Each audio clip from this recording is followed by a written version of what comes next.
예수님께서 말씀하시기를 비방을 받지 아니하라거든 비방하지 말라.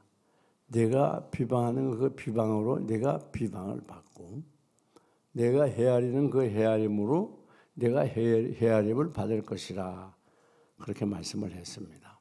오늘 본문도 로마서 여기 2장을 보면 형제를 비방하는 자, 그는 자기를 비방하고 자기를 정죄하는 것이라 그랬어요. 그러면서 왜 그것이 자기를 비방하는 것이 되는가 하면 형제를 비방하는 그 삶이 그 말이 나에게도 해당된다는 거예요. 즉 그 형제가 잘못하면 그 잘못한 행동이 그 형제만 하는 게 아니고 나도 역시 똑같이 그 형제와 잘못할 수 있다는 거예요. 뿐만 아니라 그렇게 형제를 비난하게 될 때 우리 하나님께서는 심판하시겠다. 그 말씀이 오늘 본문의 내용입니다. 여러분, 이 인간의 삶의 행복과 불행은 어떤 소유에 있는 게 아니고 바로 입술에 달렸다고 하는 것을, 혀에 달렸다고 하는 것을 성경은 많이 가르쳐주고 있어요.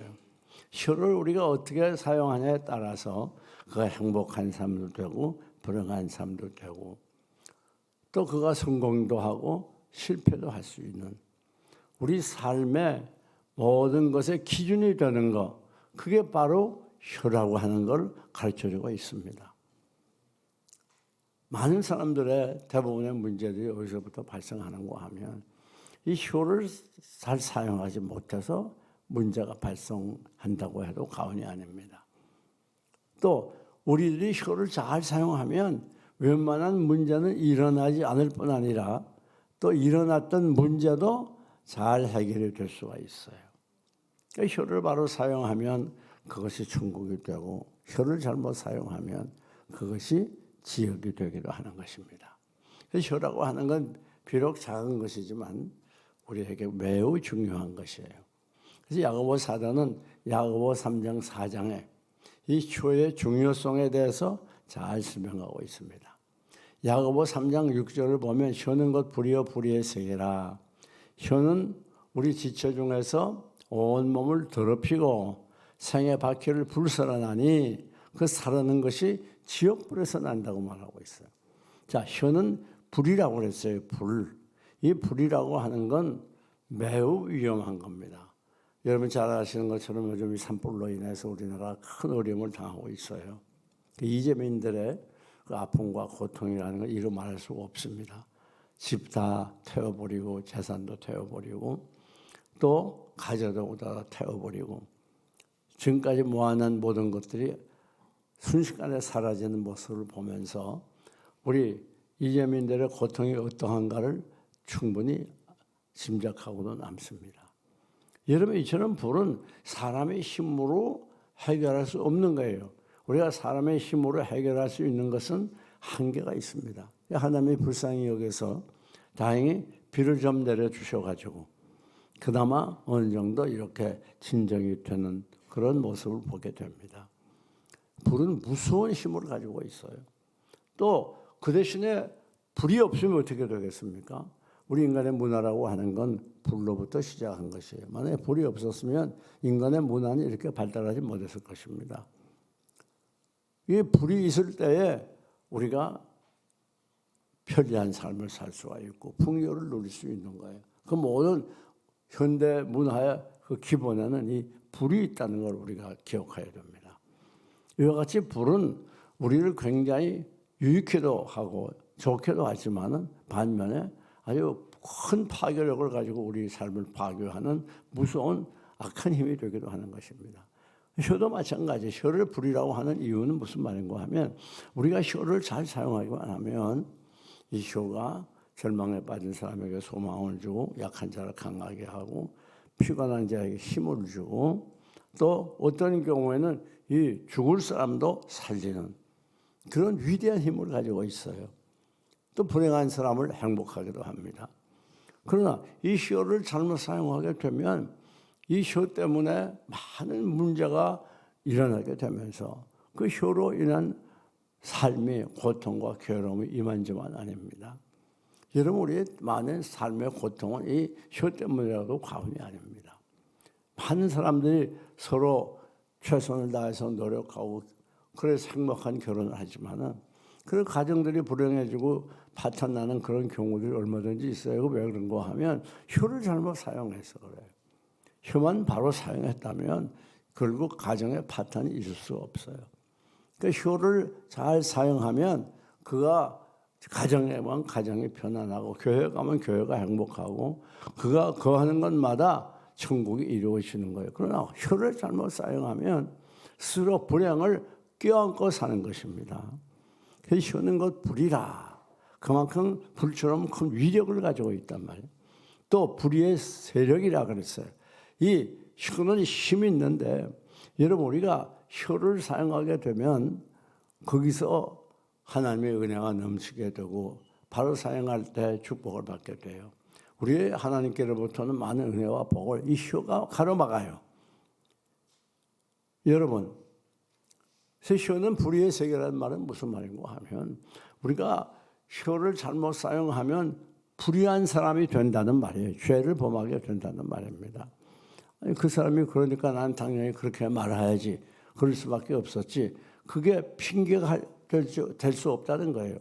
내가 아무리 좋은 그 자락을 할지라도 그 사람에게 상처를 주고 괴로움을 준다면 그건 옳지 않다는 그 말입니다. 불이라는 거예요. 또 혀는 우리 지체 중에서 온몸을 불사르고 온몸을 더럽히고 생애바퀴를 불사른다 그랬어요.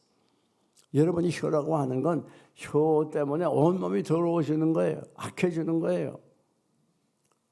여러분 우리가 혀를 잘못 사용하니까 그다음부터 감정이 나고 미워하고 싸우고 다투게 되지 않습니까? 혀 잘못 사용하니까 온몸이 다 범죄하게 된다고 말이에요. 그래서 온몸을 더럽히는 거예요. 예를 들면 몸에 오물이 묻고 대변 소변이 묻으면 조금 묻더라도 냄새가 온몸에서 나는 것이 다른 사람을 불쾌하게 해줘요. 또 향수를 뿌리면 한두 방만 뿌려도 온몸에서 향내가 나요. 그래서 다른 사람을 즐겁게 한단 말이에요. 그러니까 혀는 이와 같이 우리에게 중요한 역할을 하는 거예요. 혀는 온몸을 더럽혀요. 혀만 말 한마디 잘못한 거로 끝나는 게 아니라 온몸을 더럽힌단 말이에요. 우리가 혀를 잘못 사용하면 온몸이 더러워져요.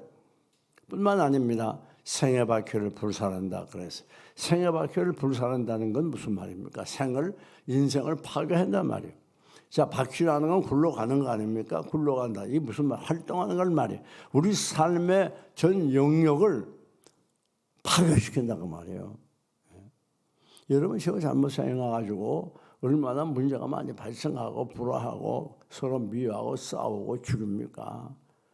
이 혀만 조금 우리가 잘 사용하고 좀 참았더라면 얼마나 좋겠어요. 그러면 늘 화목하고 행복하게 살 수 있는데 언제든 문제가 이 혀라고 말이에요. 생애바퀴를 불살라버려요. 평화로운 가정도 불살라서 불행하게 만들고 극단적으로 나가게 하고 교회도 오늘의 많은 교회들이 왜 이렇게 불편하고 서로 싸우고 고소하고 왜 그렇게 합니까? 이 혀를 잘못 사용해서 그렇다면 혀를 함부로 사용하다 남 비난하고 알지도 못하고 수군거리고 그러다 보니까 많은 문제들이 이 교회 안에서 일어나고 있는 거예요. 사회에서도 마찬가지입니다. 얼마나 헐뜯고 무시하고 그렇게 하나가 말이에요. 여러분 뿐만 아닙니다. 온몸을 더럽히고 생애바퀴를 불사른다 그랬어요. 그 다음 7절을 보게 되면 이 혀가 어떤 역할을 하는가 하면 바로 우리 지체 중에서 온몸을 더럽히고 생애바퀴를 파괴할 뿐 아니라 더 나아가서 여러 종류의 짐승과 새며 벌레와 해모는 길들거니와 사람에게 길들거니와 혀는 능히 길들일 사람이 없나니 쉬지 아니하는 악이요 죽이는 독이 가득한 것이라. 자, 이게 무슨 말인가? 보세요. 사자나 호랑이가 이렇게 싸나고 무서운 우리 인간보다 힘이 센 여러 동물도 조련사들이 잘 훈련시키면 조선사들 마음대로 하잖아요. 오라면 오고 가라면 가고, 예? 춤을 추라면 춤을 추고 별짓 다 하잖아요. 그런데 혀는 능히 길들일 사람이 없다. 그래 이게 무슨 말인가 하면 그만큼 우리가 혀를 조종하는 게 쉬운 일이 아니라는 말이에요. 그래서 우리가 내가 늘 하는 말을 생각해 보고 이 혀를 조종해서 이 혀를 통해서 하나님의 영광을 돌리고 평화를 이루고 천국을 만들어가는 그런 혀가 되도록 우리가 열심히 노력해야 되고 이걸 위해서 기도해야 되고 이걸 위해서 몸부림쳐야 되고 이걸 위해서 진력해야 된다고 하는 것을 가르친단 말이에요. 혀는 내 입안에 있어도 내 마음대로 잘 안 된단 말이에요.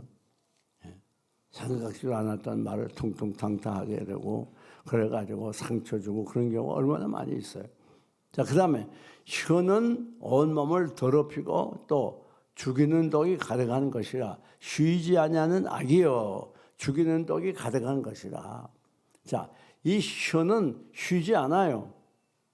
다른 건 더 뭐 하게 되면 피곤해 하지만은 말하는 건 별로 혀는 피곤하단 말을 안 해요. 아무리 사용해도 혀는 피곤하질 않아요. 혀는 잠을 안 자요. 24시간 말할 수 있다고만. 여러분, 그래서 우리가 혀를 조심해야 돼요. 쉬지 않는 악이라. 그러니까 이 혀를 잘못 사용하는 건 그냥 그럴 수가 있지 그게 아니라 악이란 말이에요. 악. 여러분 혀에도 좀 안식을 주세요. 휴가를 주고. 쉬지 아니하는 악이요 죽이는 독이 가득한 것이라. 참 무서운 말씀입니다. 여러분 우리가 독하게 되면 독사가 머릿속에 떠오르잖아요. 또 벌들 어떤 사람들이 가끔 가다가 이 말벌 같은 데 쏘여서 죽는 경우가 있잖아요. 이 벌들 이게 또 독을 가졌어요. 그러나 벌들은 독을 한번 쏘면 그 다음에는 독이 없고 죽는데요. 근데 사람의 입의 독은 혀는 이게 계속 사용해도 아무 상관없어요. 계속 나와요. 쉬지 않아요. 그래서 조심해야 된다. 여러분 내가 말할 때 지금 독을 쏟아붓고 있는 건지 아니면 약을 쏟아붓고 있는 건지 이걸 잘 생각하면서 말해야 되는 거예요. 사람을 죽이는 건 여러 가지 종류가 있어요. 아니 글로도 사람을 죽일 수 있고 말로도 죽일 수 있어요. 요즘 매스컴이 사람 잘 죽인단 말이에요. 하지도 않이 했다고 막 광고해가지고 사람 매장하고 죽이는 일들이 많이 있어요. 또 무력으로 죽이는 수도 있어요. 물리적으로. 그러나 이 혀는 별 수고 없이 사람을 죽여요. 큰 수고 안 해도 돼요. 많은 시간 갖지 않아도 짧은 시간에도 사람을 죽일 수가 있어요. 무서운 이 무기입니다. 혀가. 그 혀를 조심해야 돼요. 그 말 한마디에 천년빛을 갚는다는 말이지 않습니까? 우리 말이 독이 되지 않도록 이게 상대방을 위로하고 치료하고 힘을 주는 약이 되도록 우리가 조심해서 사용해야 된다고 말이에요. 그냥 좀 감정만 나고 화가 나면 퉁퉁탕탕 함부로 말하지 말아요. 그렇게 말하면 안 된단 말이에요.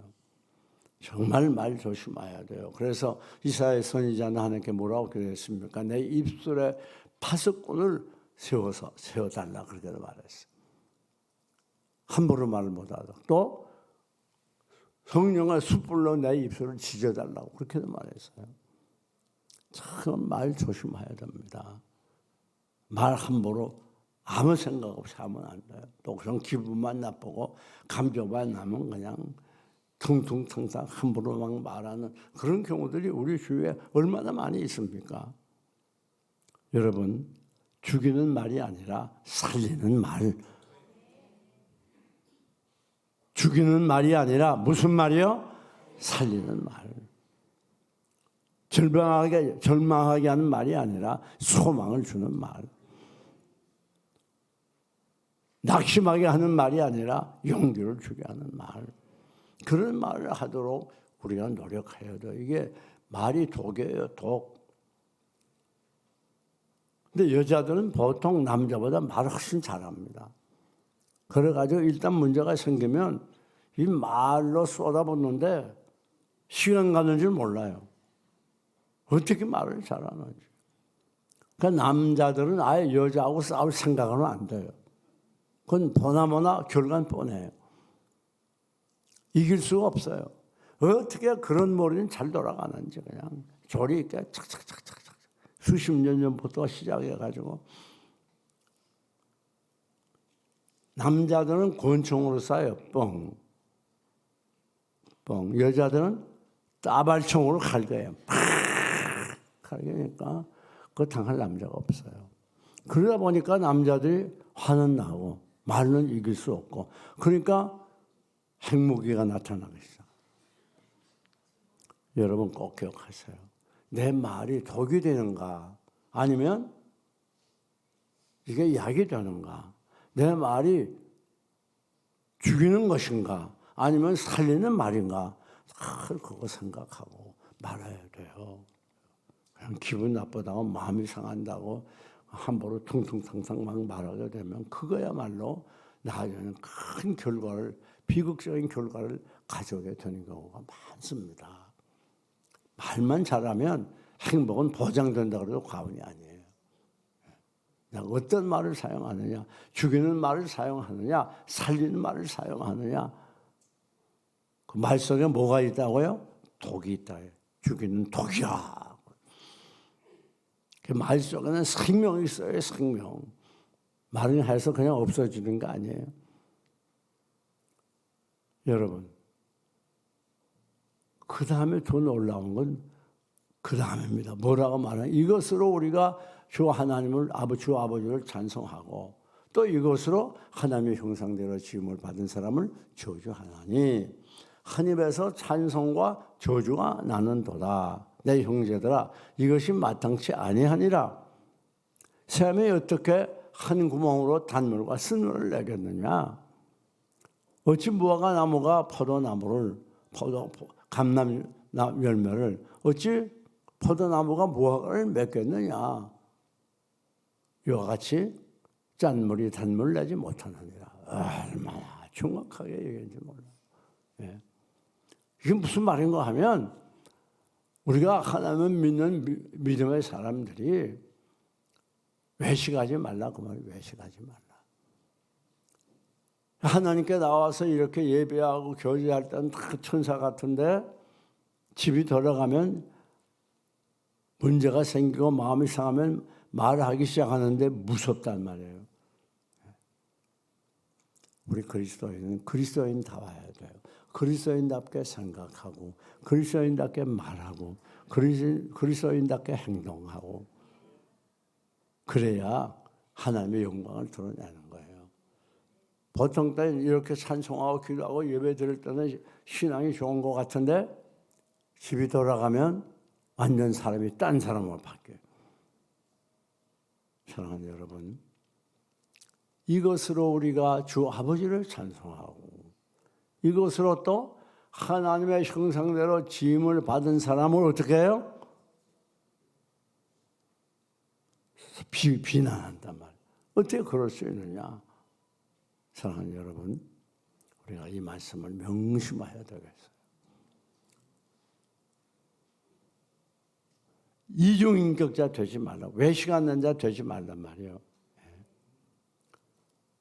우리 삶에 있어서 대부분의 범죄가 바로 이 혀 때문에 오는 범죄라고 해도 과언이 아닐 겁니다. 근데 더욱이 여기 4장 11절, 12절을 보면 더 놀라운 말씀이 기록되어 있어요. 여러분, 형제들아 서로 비방하지 말라. 형제를 비방하는 자는 형제를 또 판단하는 자는 율법을 비방하고 율법을 판단하는 것이라. 내가 율법을 내가 율법을 준행해야지. 율법을 거슬면 죄냐고 말해요. 그래서 뭐라고 말합니까? 네가 만약 율법을 판단하면 율법의 준행자가 아니요 재판자로다. 율법 판단하지 말라, 비난하지 말라 그랬다고 말이에요. 그럼 내가 비난하면 율법을 내가 스스로 어긴다고 말이에요. 참 조심해야 돼요. 그러면서 뭐라고 계속해서 말합니까? 입법자와 재판관은 오직 한 분이시니 능히 구원하기도 하시며 멸하기도 하신다. 입법자와 재판자가 몇 분이에요? 오직 한 분이란 말이에요. 그러니까 남을 판단할 사람은 오직 하나님 한 분밖에 없어. 너는 남을 판단할 자격이 없어. 그리고 그 다음에 뭐라 그러죠? 결론이? 네가 누구간데 이웃을 판단. 네가 도대체 누구야? 네가 이웃을 판단할 만한 자격이 있냐? 너 얼마나 잘났니? 너는 얼마나 똑똑하냐? 너는 얼마나 훌륭하냐? 바로 그 말이에요. 다시 말하면 남을 비판하는 거는, 판단하는 거는 하나님이 하실 일을 내가 대신하는 거예요. 우리는 남을 판단하고 비판할 자격이 없어요. 남을 판단하고 비판할 자격을 가진 분은 오직 여호와 하나님 한 분뿐이에요. 우리 교회 야고보서를 암송하는 분이 수십 명 될 겁니다. 어린아이들 어른할 거 없이. 우리가 이걸 암송하고 읽고 빨간 연말 쳐놓지 말고 생활에 옮겨야 돼요. 이 대인관계, 이 시호에 대해서, 교제에 대해서 성경은 얼마나 우리에게 심각하게 말하는지 모릅니다. 어떤 임금은 신하를 불렀어요. 가서 가장 귀하고 값진 것을 가져와. 그랬었거든요. 그 신하가 얼마 있더니 돌들 많은 걸 뭘 정해서 가져왔어요. 보니까 혈화가 말이에요. 아니 이게 뭐야 이걸 가져왔지? 이게 뭐가 귀해? 그렇죠. 이 혀 가지고 다른 사람을 위로하고 또 소망을 주고 다른 사람에 힘을 주고 넘어진 자를 일으켜주니 이게 얼마나 귀하고 중요한 것입니까? 그거 들어보니까 그럴듯하거든요. 그래가지고 야 그러면 가장 악하고 추한 걸 한번 가져와봐. 그 얼마 있더니 신하가 또 왔어요. 왔는데 펼쳐보니까 이게 또 혀거든. 아니 이게 왜 그렇게 악하고 추하냐? 이것까지 잘못 사용하면 이게 죽이는 독이 돼서 다른 사람 상처 주고 절망에 빠지게 하고 다른 사람 죽음까지 이르는 아주 악한 것이 됩니다. 그다음부터 이 말을 듣고 임금이 조심했다는 그런 말이 있어요. 여러분 내가 가진 혀라 그래가지고 함부로 사용하면 안 돼요. 우리의 인생은 내 혀를 어떻게 사용하냐에 따라서 많이 달라집니다. 정말 말할 때마다 조심해야 돼요. 그냥 기분 내키는 대로, 감정 나는 대로 활 나간다, 촉 나간다. 그럼 어떻게 그 가정이 편하겠어요? 그 교회가 어떻게 행복하겠어요? 우리는 늘 혀를 조심해야 돼요. 아니 예수님께서 보세요. 유대인들이 현장에서 가늠하다 잡힌 여인을 데려왔잖아요. 그래서 그때 당시에는 그 문화가 현장에서 가늠하다 잡히면 돌로 쳐 죽이는 거예요. 그게 문화고 그게 법이란 말이에요. 그래가지고 유대인들이 돌멩이를 다 들고 와가지고 예수님께 말하면 이 여인 어떻게 해야 됩니까? 돌을 들어 쳐 죽이려고 그래요.